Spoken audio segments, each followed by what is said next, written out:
Señor Presidente de México, licenciado Andrés Manuel López Obrador, vale la pena imaginar lo que había en este espacio, en esta tierra, hace más de 500 años.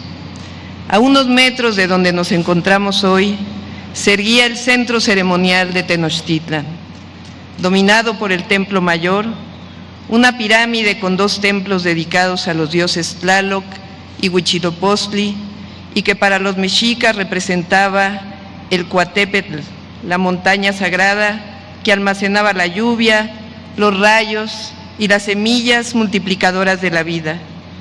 El templo era considerado el centro del universo, la morada de los dioses, y el lugar por excelencia en que las personas podían descender a los niveles del inframundo o ascender a los niveles de los cielos.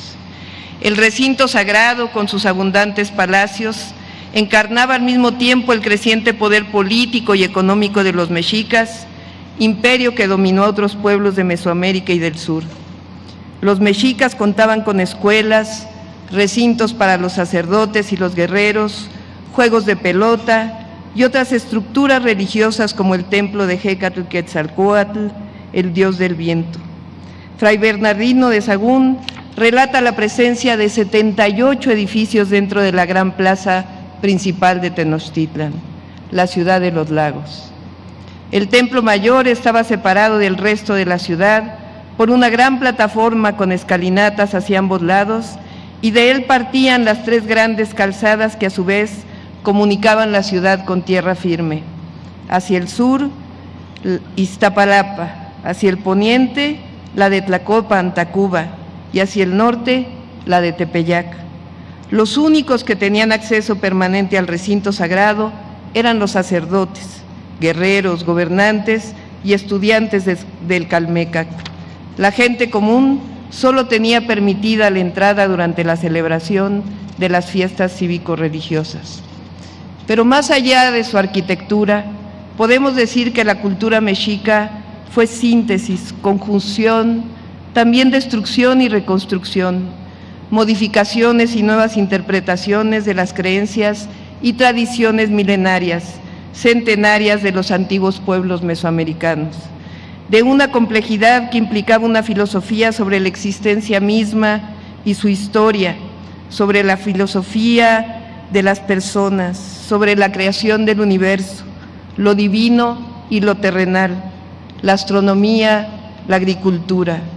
La cosmogonía de los pueblos originarios de estas tierras y su complejidad que aún no alcanzamos a visualizar no es, quizá como ninguna otra, una historia lineal y progresiva.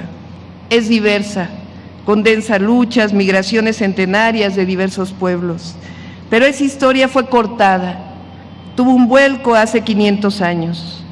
No se trata de olvidar al imperio y el sojuzgamiento de los mexicas frente a otras culturas, o la alianza de los españoles y otros pueblos para derrotar al imperio mexica. Se trata de debatir, de poner en el centro lo que significó la invasión española, lo que significó esa ruptura que impuso una visión dominante desde Occidente, que trajo una pandemia, la viruela, que acabó con miles de los pobladores originarios, la caída de México Tenochtitlan, la captura del último Tlatoani, Cuauhtémoc, y los 300 años de colonia posterior nos hacen al menos cuestionar de fondo la idea que durante mucho tiempo pretendió ser dominante de lo civilizatorio, de Occidente frente a la barbarie, de los pueblos originarios, del descubrimiento de una tierra que ya tenía grandes civilizaciones, la llegada, lo avanzado supuesto frente al retraso, la crueldad supuesta frente a la piedad. Como dice Pedro Salmerón, el triunfo de la modernidad frente al retraso, como si las armas modernas, la tecnología, la ciencia, la religión, fueron las que permitieron la asombrosa victoria española y la caída del México Tenochtitlan. No, esa ya no puede ser la única interpretación, ni la dominante, porque entonces propagamos una historia desde un solo punto de vista, que proviene de los vencedores, y olvida las culturas de estas tierras, no solo las civilizaciones precolombinas, sino su histórica resistencia. Porque como dice Federico Navarrete, la conquista evoca en los mexicanos el referente directo de un momento fundador, a un cataclismo sin paralelo, a una derrota lacerante y también a una victoria incontestable. La llamada conquista española representó el inicio de la colonia, la imposición de una visión, pero también la resistencia de los pueblos. Hace 500 años, la historia de esta tierra donde nos encontramos hoy y la historia del mundo entero cambió con un hecho histórico que conocemos como la caída de México Tenochtitlan y que hoy reivindicamos también como 500 años de resistencia. Reivindicar a las mujeres indígenas de entonces y de las generaciones que llegan a la resistencia de hoy. No se trata de una visión romanticista, sino como la reivindicación de que la grandeza de México proviene desde ahí, y la grandeza de nuestra Ciudad de México es símbolo de esa diversidad cultural, de entonces y de ahora. Porque la palabra conquista, y por ello la reflexión indispensable, implica la eliminación de una diversidad que conforma nuestro México pluricultural, de la riqueza de los más de 7 millones de mexicanos y mexicanas que hablan, conservan y procuran 68 lenguas que representan culturas, historia, vínculo con nuestro glorioso pasado, presente y futuro. Porque el progreso con bienestar o reconoce a los pueblos originarios su diversidad o no es bienestar ni es progreso. Por ello, en el rescate de nuestra memoria histórica debe enorgullecernos las cosmovisiones, el sincretismo y el no sincretismo, del reconocimiento y la reivindicación de los orígenes culturales previos a la llegada de los españoles que siguen presentes con orgullo y que representan también el porvenir.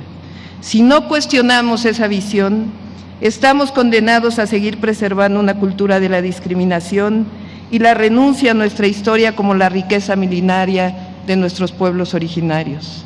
Hablar hoy de México Tenochtitlan y los 500 años de resistencia obliga entonces a una indispensable política de memoria sobre la invasión de 1521, pues en ese momento histórico se originó uno de los fenómenos que aún lastiman a nuestra sociedad, el racismo.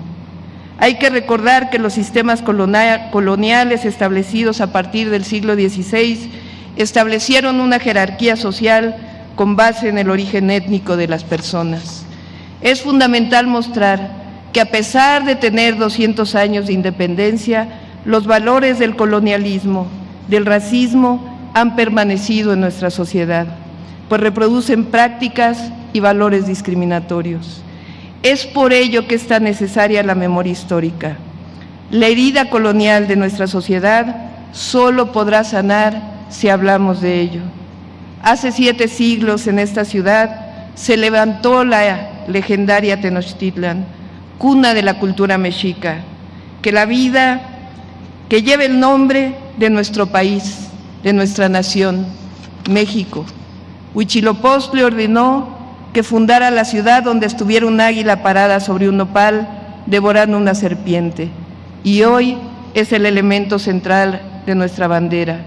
Este pedazo de tela que nos distingue, nos une en la diversidad de la grandeza de México que nos enorgullece.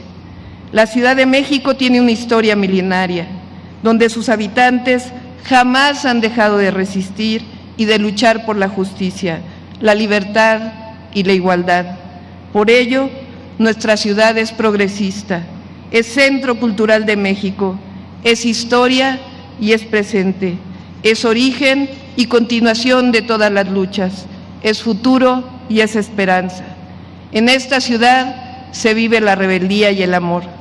Por ello, el racismo, el clasismo y todos esos ismos que son reminiscencias del México colonial no tienen más futuro, son el pasado. Es el pueblo de la ciudad, su solidaridad y su amor lo que nos distingue. Como jefa de gobierno de la Ciudad de México, me siento orgullosa de nuestro pasado y nuestro porvenir. Y estoy comprometida a defender esta nuestra grandeza milenaria y a reivindicar la resistencia para convertirla en la riqueza del presente y el futuro de nuestra ciudad. La transformación, revolución de las conciencias y reivindicación de una patria diversa, multicultural. Sobre esa base se construye el bienestar, respetando la diversidad. Sí, esa es la transformación de la vida pública de México. Nuestra memoria, nuestro glorioso presente y nuestra esperanza.